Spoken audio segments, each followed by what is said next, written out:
ہر وہ چیز جو ایک اچھے نوٹ پہ ختم ہوتی تھی اس کو کامیڈی کہتے تھے، اور ہر وہ چیز جو ایک سوار نوٹ پہ ختم ہوتی تھی اس کو ٹریجڈی کہتے تھے۔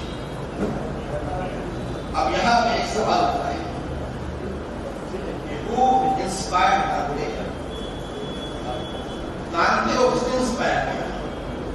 یہ اتنی ماسٹر پیس نظر لکھی ہے، اس کو سورس کہاں سے ملا؟ Who was the man behind this creation؟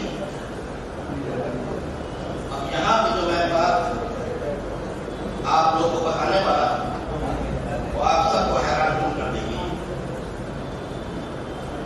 19ویں صدی میں اسپین میں بہت بڑا اسکالر تھا، اسپینش اسکالر میگوئل ایسلنگ پیلیگیوس، جس نے کتاب لکھی تھی اسپینش زبان میں لا اسکالوجی مسلمانا en la Divina Comedia، the Islamic Eschatology in the Divine Comedy۔ اور اس کتاب میں پیلیگیوس کہتا ہے کہ دانتے کافی انسپائر ہوا تھا اسلامک آرٹ سے، رائٹنگ سے، اسلامک اسکالرس سے، کافی اثر پڑا تھا ان لوگوں کا دانتے پہ۔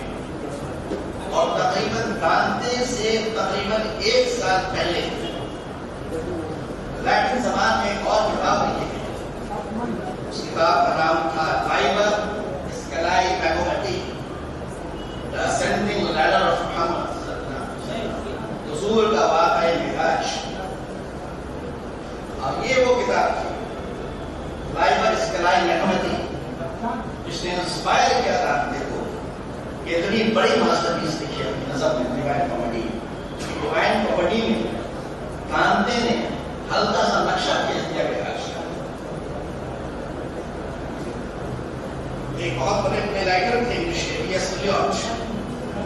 ٹی ایس ایلیوٹ نے دانتے کو کہا تھا کہ Dante was an original genius, Dante original genius, لیکن حقیقت یہی ہے کہ دانتے جینیس نہیں تھا۔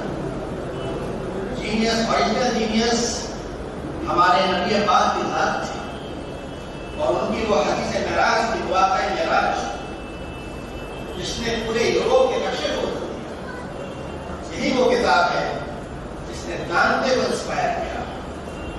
اور اسی کتاب سے انسپائر ہو کے، اسی واقعہ معراج سے انسپائر ہو کے دانتے نے اپنی ماسٹر پیس نظم لکھی تھی ڈیوائن کامیڈی، جو یوروپ کے گھر گھر میں پڑھائی لگی، اور ایک نیا دور آیا یوروپ میں سیکھنے کا، سمجھنے کا، کریٹیوٹی کا، پازیٹیوٹی کا، جس سے پورے یوروپ کا نقشہ بدل گیا۔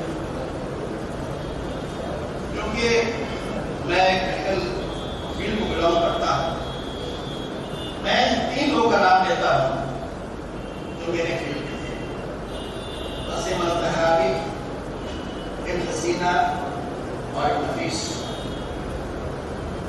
زہراوی ایک بہت بڑا سرجن تھا، فادر آف سرجری کہتے ہیں اس کو۔ اس نے کتاب تصنیف کئی 100 سال تک یورپین یونیورسٹیز میں اس کتاب پڑھی گئی۔ اسی طرح ابن سینا نے کتاب لکھی تھی کینن آف میڈیسن، اور اس وقت اس نے پلس کے بارے میں، نفس ہوتی ہے، پلس کے بارے میں بتایا۔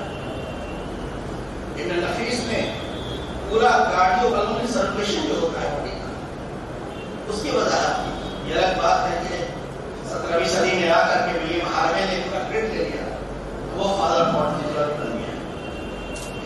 کہنے کا یہ ہے کہ یہ ہمارا علم تھا، یہ ہماری تحقیق تھی، جو ہمارے ممبروں میں محراب سے چرا کر کے ان لوگوں نے یوروپ کے فلسفہ تک پہنچا دیا۔ اور جتنی ریسرچ وقت تھی ہمارے اسلامی اسکالرس کی، وہ سب لیٹن زبان میں ٹرانسلیٹ ہوئے، اور آج یوروپ جس حال میں ترقی کا دور آج بھی چل رہا ہے، دراصل یہ احسان ہے ہمارے اسلامی اسکالرس کا، انہوں نے یوروپ کو بہت کچھ کیا۔ انہیں چند باتوں کے ساتھ میں اپنی بات کو ختم کرتا ہوں۔ اللہ کے شعر کے ساتھ میرے گائے عشق و مستی میں وہی اکبر، وہی آخر، وہی قرآن، وہی فرقان، وہی نصیب، وہی کہا۔ جزاک اللہ خیر، وآخر دعوانا